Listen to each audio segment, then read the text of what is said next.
Hello everyone. So এতিয়া আমি আহি আছো খেতি পথাৰত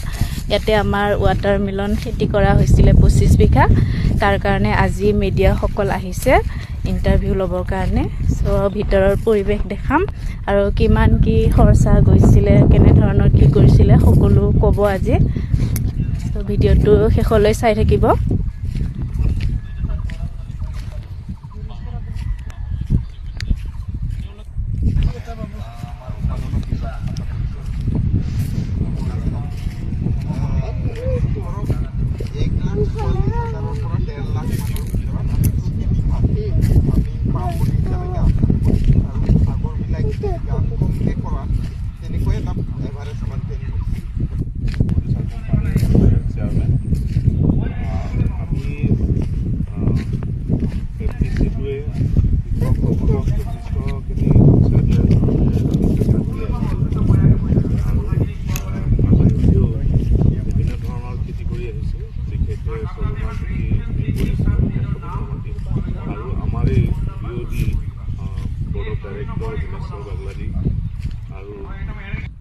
So ভিডিওটো ইমানে আছিল আৰু যদি আমাৰ খেতিৰ বিষয়ে কোনোবা কিবা জানিব বিচাৰে কমেন্ট কৰিব পাৰে আৰু